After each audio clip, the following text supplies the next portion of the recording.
سے ایک ذرا ہمدردی کی اس چیز کی امید تو ہوتی ہے. روحانی حد تک ٹھیک ہے، ہونا چاہیے، کیونکہ مسلمانوں پر ظلم ہو رہا ہے. بالکل وہ مسلم ہیں اس لیے ظلم ہو رہا ہے. اگر وہ ہندو ہوتے تو آج میجورٹی ہندوؤں کی ان کے ساتھ یہ سلوک کبھی نہ کرتی. ایسے ہی ہے.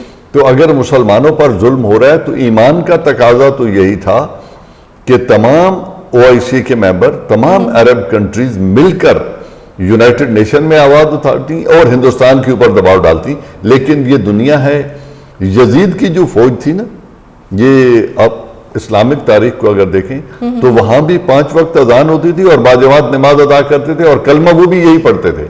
لیکن امام حسین کا ساتھ کسی نے نہیں دیا تھا. وہ خانوادہ رسول نے خود وہ جنگ لڑی. ان کے جو مخالف تھے وہ بھی کلمہ گو تھے. تو مسلمان تو بڑھتے آئے ہیں، ہمیشہ سے بڑھتے آئے ہیں، کوئی بات ایسے نہیں. ابھی جو مودی کو اعزاز سے نوازا گیا تو لوگ اس چیز کو ریلیٹ کر رہے ہیں یزید کے اس ایشو سے، اس ٹائم سے. یہ جو اعزاز ہے یہ یقیناً انہوں نے ایسی ہی روش رکھی ہے. یہ اعزاز وہ 6 پاکستانیوں کو پہلے دے چکے ہیں، اب انہوں نے نریندر مودی کو دیا ہے. اس اعزاز سے کچھ نہیں ہوتا، اس کا وقت غلط ہے. اگر انہیں تھوڑا بہت بھی مسلمانوں کے ساتھ کچھ ہمدردی ہوتی تو وہ اس کو مہینہ 2 یا 3 کے لیے پوسٹ پون کر سکتے تھے. لیکن میں سمجھتا ہوں کہ ان کو جو دکھ ہے، یہ میری ذاتی رائے ہے، مجھے کوئی اطلاع نہیں ہے، بٹ میں حالات کا جب جائزہ لیتا ہوں کہ UAE اور سعودیہ کے قطر کے ساتھ تعلقات بہت خراب رہے ہیں، بہت کشیدہ رہے ہیں.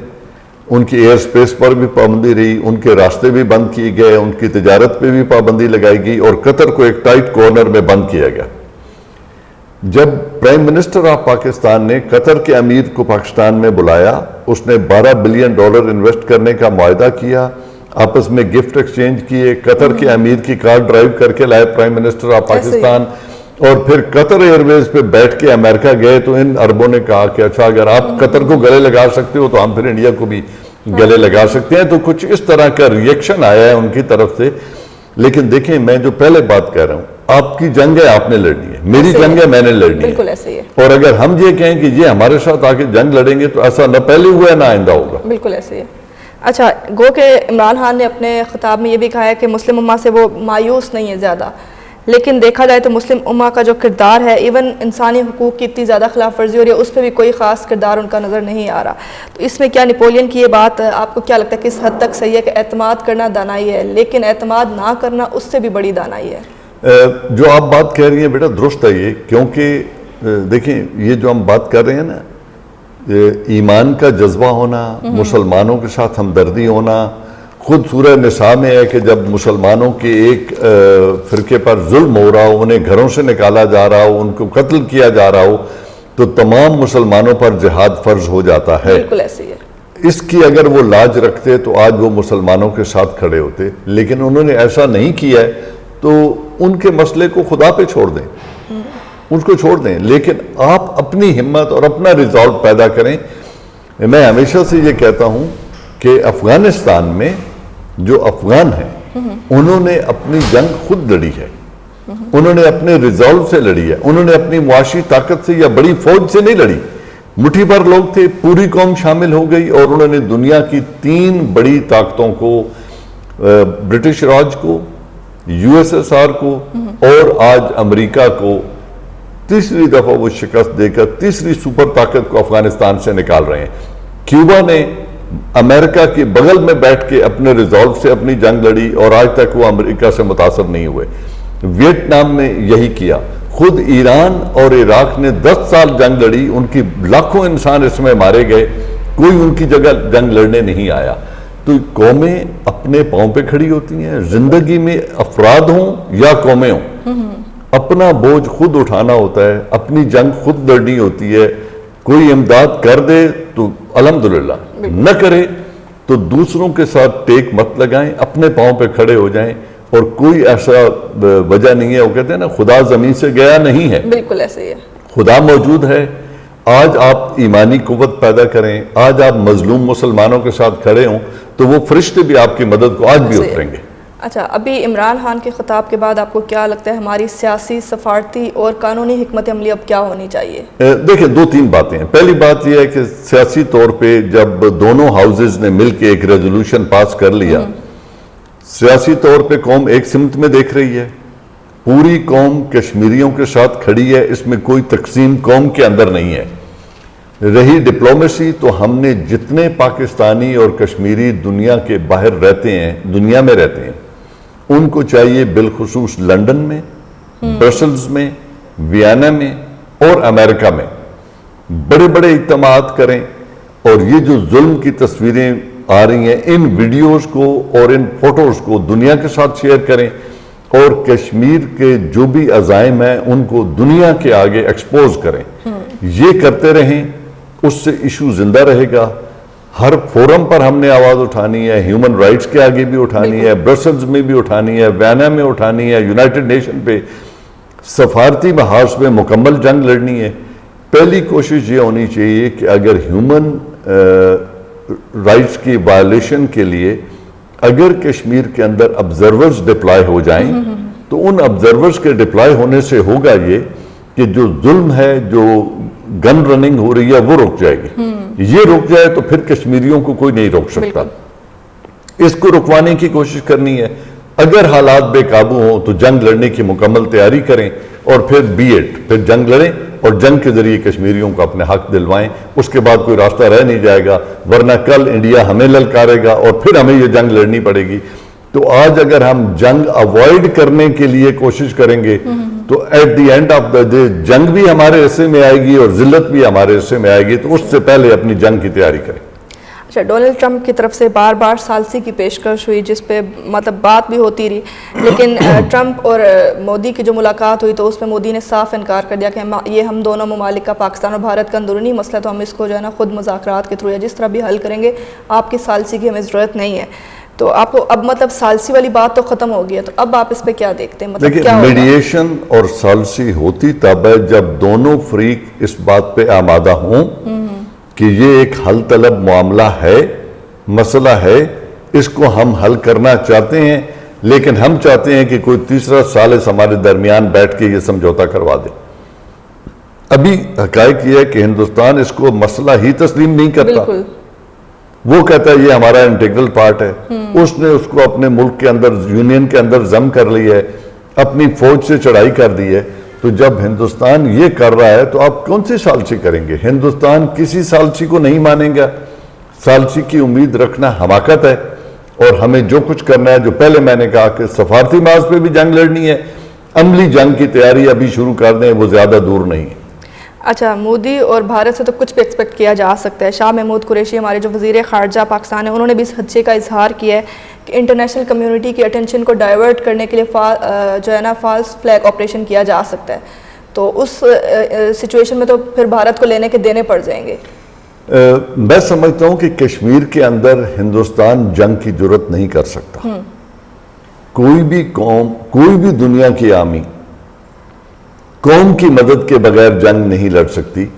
ان کی جو فوج آج کشمیر میں بیٹھی ہے، اگر وہ پاکستان سے جنگ کرے گی، جو ہی پاکستان حملہ آور ہوگا، پیچھے سے کشمیری ان کی فوج کو جڑ جائیں گے، وہ ان کی پل اڑا دیں گے، ان کی گاڑیاں اڑا دیں گے، ان کے ڈپوز اڑا دیں گے، ان کے پانی کے ذخیروں میں زہر ملا دیں گے، اور یہ ساری فوج قید ہوگی ہندوستان کی۔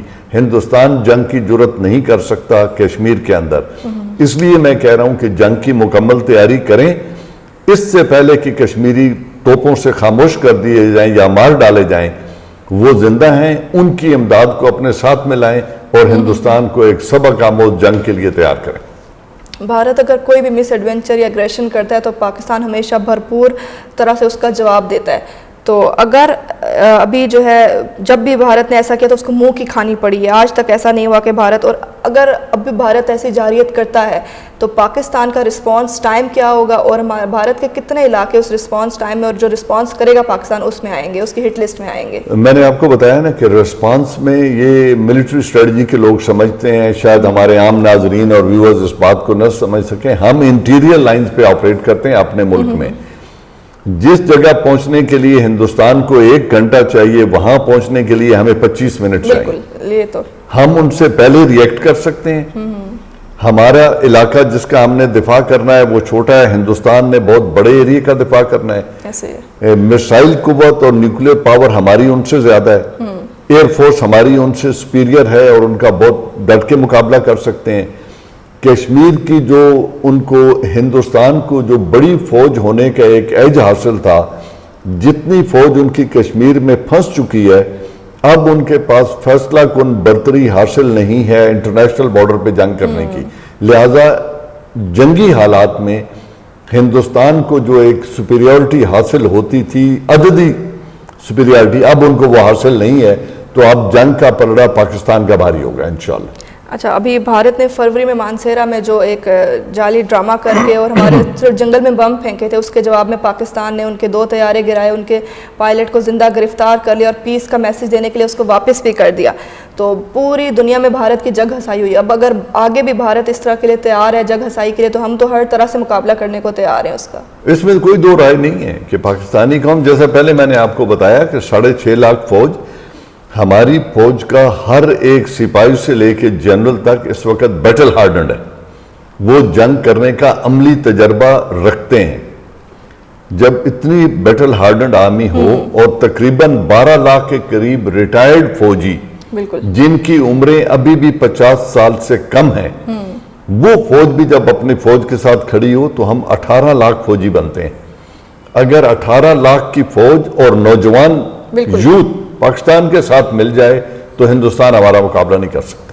اچھا، مودی مسئلہ کشمیر پہ کسی بھی قسم کی ثالثی کو اس کی پیشکش اس نے رد کر دی ہے، تو اب ثالثی کی امید تو بالکل دم توڑ چکی ہے۔ اس پہ ہم پہلے بات کر چکے ہیں، ثالثی کے کوئی امکانات نہیں ہے۔ ثالثی ایک بس دور کے ڈھول سہانے والی بات ہے، اس کی کوئی عملی صورت مجھے نظر نہیں آتی۔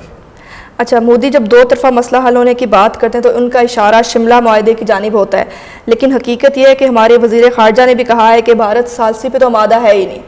دیکھیں، شملہ معاہدے کو اگر آپ پڑھیں تو اس کی پہلی شرط یہ ہے کہ دونوں ممالک مل کر اقوام متحدہ کے جو ریزولوشنز ہیں ان کی سپرٹ کو مد نظر رکھتے ہوئے کشمیر کے اس حل طلب معاملے کا حل تلاش کریں گے، ایک بات۔ دوسری اس کی شرط یہ ہے کہ کوئی بھی 2 میں سے ایک فریق یونیلیٹرلی یک طرفہ طور پر اس کے سٹیٹس کو تبدیل کرنے کا متحمل نہیں ہو سکتا۔ یہ دونوں غلطیاں ہندوستان کر چکا ہے۔ اس نے UN ریزولوشن کا انکار کر دیا ہے، بالکل سٹیٹس کشمیر کا چینج کر دیا، تو شملہ معاہدہ تو در حقیقت دفن ہو چکا ہے، اس کی اب کوئی حیثیت رہ نہیں گئی۔ بلکہ میں تو چاہوں گا کہ ہماری نیشنل اسمبلی کو چاہیے کہ ایک بل موو کریں نیشنل اسمبلی میں، اور دونوں ہاؤزز اس معاہدے کو جو شملہ ایگریمنٹ تھا اور لاہور ڈکلیریشن تھا، ان دونوں کو formally null and void declare کر دیں اور اس کو معطل قرار دے دیں آفیشلی نیشنل اسمبلی کے فلور پہ، تو یہ معاملہ ہمیشہ کے لیے ختم ہو جائے گا۔ یا یہ انٹرنیشنلی حل ہوگا یا طاقت سے حل ہوگا۔ اچھا، آپ کی آج کی ان تمام باتوں سے میں نے جس نتیجے سے پہنچی ہوں وہ یہ کہ اب ثالثی کا تو کوئی آپشن ہے نہیں، ہمارے پاس ایک ہی آپشن بچتا ہے کہ جنگ کی جائے اور وہ شروع ہم کریں، کیونکہ بھارت اگر پہلے کرے گا تو اس میں پھر وہی بات آئے گی کہ ہم ریئیکٹ تو ہمیشہ کرتے ہیں۔ بھارت اپنا اعلان جنگ کر چکا ہے، بھارت نے علاقے کو ضم کر لیا ہے، فوج اس نے داخل کر دی ہے، کشمیریوں کو وہ بندوق کے ذریعے خاموش کرانے کی کوشش کر رہا ہے۔ نوجوان تقریباً 8,000 نوجوانوں کو گرفتار کر کے وہ ہندوستان لے جا چکے ہیں۔ 1,60,000 کے قریب فوجیوں کو، ہندوؤں کو، ان کے خاندانوں کو لا کے وہ کشمیر میں آباد کرنا چاہتے ہیں۔ بالکل ایسے ہی ہے۔ تو وہ تو اپنے ایک منصوبے پر عمل درآمد کر چکے ہیں، اس کے آگے وہ بڑھنا انہوں نے شروع کر دیا۔ اب اس منصوبے کو روکنا کشمیر کے عوام نے روکنا ہے یا انٹرنیشنل پریشر نے، UN ریزولوشن نے روکنا ہے، اور اگر یہ دونوں ناکام ہو گئے تو پاکستان نے زور بازو سے اس کو روکنا ہے۔ جی بہت شکریہ سر آپ کے ٹائم کا۔ جیسے کہ آپ نے بات کی اس پہ ہم ایز اے نیشن، ہر بندہ، ہر انسان تیار ہے کہ اگر ایسے کوئی بھی حالات آتے ہیں تو ہم ان کو ہر طرح سے فیس کرنے کے لیے تیار ہیں۔ اسی کے ساتھ مجھے دیجیے اجازت، اللہ حافظ۔ اللہ